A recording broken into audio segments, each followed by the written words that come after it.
வர்ஷா வணக்கம். வணக்கம் அண்ணா. இந்த சுற்று திருக்குறள் சுற்று. வர்ஷா தேர்வு செய்திருக்கிற அதிகாரம் என்ன? அந்த அதிகாரத்தில் எந்த குறள்?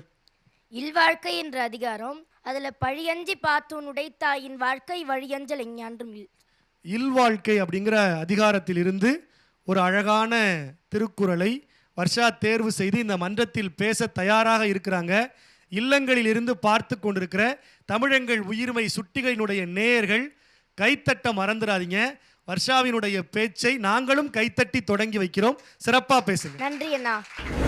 அனைவருக்கும் வணக்கம்.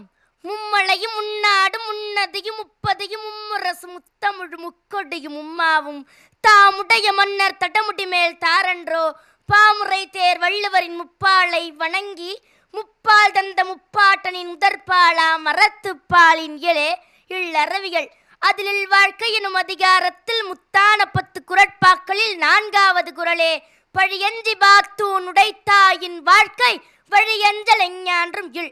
பொருள் சேர்க்கும் பொழுது பழிக்கஞ்சி பொருள் சேர்த்து அதை செலவு செய்யும் பொழுது பகுத்துண்டு வாழ்ந்தால் அவருடைய சந்ததி நின்று போகாமல் தொடரும் என்கிறார். கறந்த பால் மடிப்புகா கடைந்த வெண்ணெய் மோர்புகா உடைந்து போன சங்கின் ஓசை உயிருக்கும் உடல் புகா என்பது போல ஒருவரின் மேல் பழி வந்து விட்டால் அது மறையாது. அதுபோல் பழிக்கஞ்சாமல் பொருளீட்டுபவர்களின் செல்வமும் நிலைக்காது. இந்த உலகமே குடும்பங்களால் ஆனது. இந்த திருக்குறள் ஒரு குடும்பத்திற்காக சொல்லப்பட்டது போல் தெரிந்தாலும் இது ஒட்டுமொத்த உலகிற்கே சொல்லப்பட்டது. பழியஞ்சு பொருளீட்டுபவர்களின் வம்சம் நின்று போகாமல் தொடரும் என்கிறார். ஆனால் பழிக்கஞ்சாமல் பொருளீட்டுபவர்களின் வம்சம் இருக்கும் இடமே இல்லாமல் போய்விடும் என்பதை வழியஞ்சல் எஞ்ஞான்றும் இல் என்கிறார் வள்ளுவர். இது பொய்யில்லை. ஏனென்றால் இதை கூறுபவர் நம் பொய்யாமொழி புறவல்லவா. ஒருவன் பழியஞ்சி பொருளீட்டியதை பகுத்துண்டால் அவனுடையது மண்குடிசை என்றாலும் அது பொன்குடிசையாக தான் மிளிரும். அங்கே பணத்திற்கு பஞ்சம் இருந்தாலும் பாசத்திற்கு பஞ்சம் இருக்கவே இருக்காது. அவன் தருவது சாதாரண மத்தில் கடைந்த மோராகத்தான் இருக்கும். ஆனால் அது பார்க்கடலில் கடைந்தெடுத்த அமிழ்தம் போல இனிக்கும். இப்படிப்பட்ட வாழ்வை தவறவிடக் கூடாது என்பதற்காக எழுதப்பட்ட திருக்குறள் தான் இது. எங்க வீட்டுக்கு வந்து உணவு கேட்கும் உறவலர்களுக்கு எங்க அம்மா தான் சோறு போடுவார். என்னை விட்டு காசு மட்டும் போடு என்பார். நான் காரணம் கேட்டதற்கு அவர் கூறினார், உன் கையோ சிறிய கை, வந்திருப்பவர்களோ பசியோடு இருப்பார்கள். உன் கையால் போட்டால் அவர்களின் பசி அடங்காது. ஆதலால் இப்பொழுது காசை போட்டு பழகு, பின் பெரியவளானதும் சோறு போடலாம் என்பார். இப்படி பழியஞ்சு பொருளீட்டிய என் தந்தை, அதை பகுத்துண்ட என் தாயாரால் தானே எனக்கும் பிறருக்கு உதவ வேண்டும் என்று தோன்றுகிறது. பழியஞ்சு பொருளீட்டுபவர்கள் வீட்டில் செல்வம் செழித்திருக்கும், நம்மை வரவேற்க உறவுகள் காத்திருக்கும்.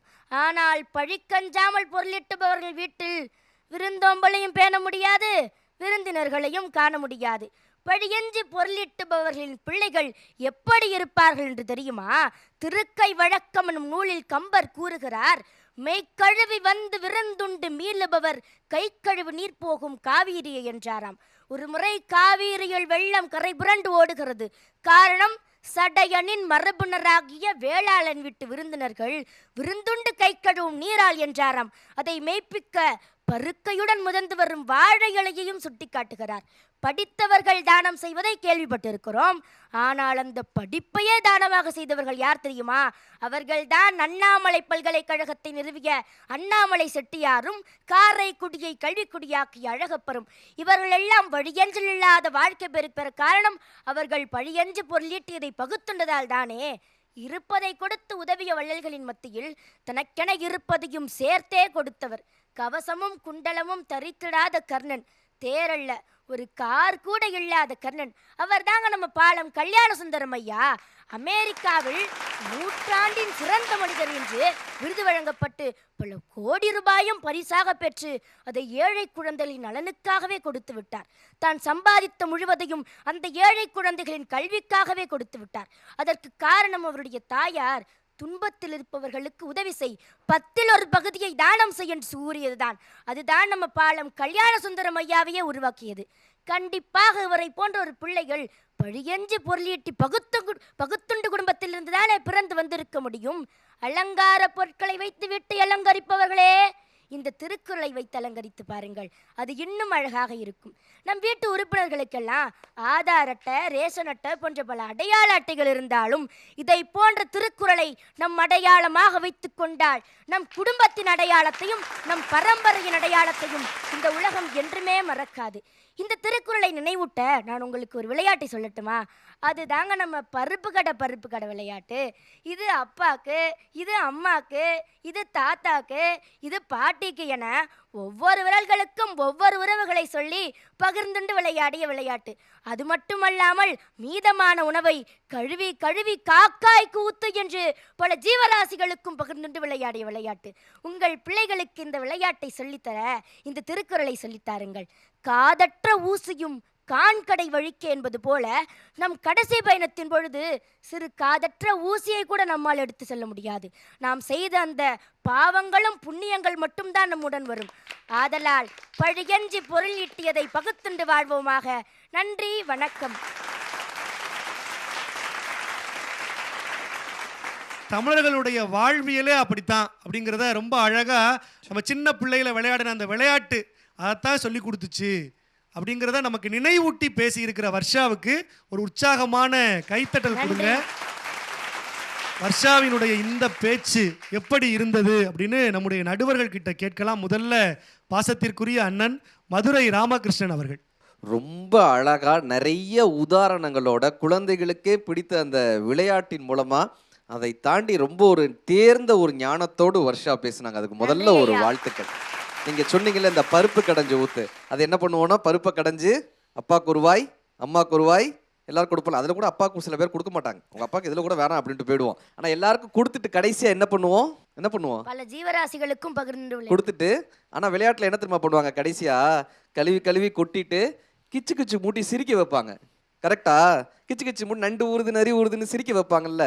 சாப்பிடும்போது சிரிக்கக்கூடாதுன்றது தானே நம்மளுடைய சயின்ஸ் சொல்லுது. சிரிச்சா புறையேறும், அதானே பெரியவங்க சொல்லுவாங்க, சாப்பிடும்போது சிரிக்கக்கூடாதுப்பான்னு. ஆனால் எல்லாருக்கும் கொடுத்து சாப்பிட சொல்லிட்டு ஏன் நம்ம கிச்சு கிச்சு மூட்டி சிரிக்க வைக்கிறோம்? ஏன் தெரியுமா? எல்லாருக்கும் நீ கொடுத்துருவப்பா, கொடுத்துட்டா உன்கிட்ட குறைஞ்சிரும். எல்லாருக்கும் கொடுத்துட்டு அழக்கூடாதுப்பா, கொடுத்து விட்டு அழக்கூடாது, கொடுத்து விட்டு சிரிக்க வேண்டும்னு கற்றுக் கொடுத்த பாரம்பரியம் நம்ம முன்னோர்களுடைய பாரம்பரியம். இப்படி ஒவ்வொரு அழகான ஒரு உதாரணங்களை எடுத்து இந்த விளக்கத்தை நீங்க புரிந்து கொண்டு இவ்வளவு அழகா இங்க வந்து பண்ணிருக்கீங்க. வாழ்த்துக்கள். இன்னும் நீங்க ஒரு பெரிய உயரத்துக்கு போவீங்க. வாழ்த்துக்கள், வாழ்த்துக்கள், வாழ்த்துக்கள். அண்ணனுக்கு நன்றி. தொடர்ந்து எங்கள் பாசத்திற்குரிய வழிகாட்டி கவிஞர் நிரஞ்சன் பாரதி அவர்கள். வர்ஷா, வணக்கம் போல ரொம்ப சிறப்பா இருந்தது. நன்றி ஐயா. தொடக்கத்துல ஒரு அழகா ஒன்று சொன்னீங்க, அது திரும்ப சொல்ல முடியுமா? முன்னதி முப்பாட்டன் மூவாவது முன்னாடு முன்னதியும் முப்பதியும் மும்முரசு முத்தமிழ் முக்கொடியும் மும்மாவும் தாமுடைய மன்னர் தடமுடி மேல் தாரன்றோ பாமுறை தேர் வள்ளுவரின் முப்பாளை வணங்கி. சரி, சூப்பரா இருந்தது. அது ரொம்ப ரசிச்சேன். முதல்ல அந்த தொடக்கம் ரொம்ப கம்பீரமா இருந்தது. முன்னதினா என்ன? முன்னாடுனா சேர சோழ பாண்டியன், முன்னதினா சரி பரவாயில்ல. இந்த குரல் வந்து நீ தேர்வு செய்தமைக்காக முதல்ல உனக்கு பாராட்டுகளை. என்னுடைய சஜஷன் என்ன அப்படின்னா, சில இடங்கள்ல இந்த உச்சரிப்புல கொஞ்சம் கவனம் தேவை கண்ணா. இப்போ இல்லறவியல் அப்படின்னு சொல்லிடுற, இல்லறவியல், அந்த இல்ல வந்து தவறுதலா இல்லா உச்சரிச்சிடுற சில இடங்கள்ல. இந்த எஞ்ஞான்றும் இல், அத இல் அப்படின்னு சொல்லிடுற அந்த இடத்துல கவனம் தேவை. சரியா? மற்றபடி உன்னுடைய நடை, உன்னுடைய அந்த கம்பீரமான உடல் மொழி, அந்த தெளிவு, அவை எல்லாமே சிறப்பாக இருந்தது. வாழ்த்துக்கள். நன்றி ஐயா. கவிஞருக்கு நன்றி. 2 நடுவர் பெருந்தகைகளும் தங்கள் மதிப்புரைகளை வழங்கி இருக்கிறாங்க. அது வாழ்த்து மழையாகவே வர்ஷாவுக்கு கிடைத்திருக்கிறதாக நாம் நினைப்போம்.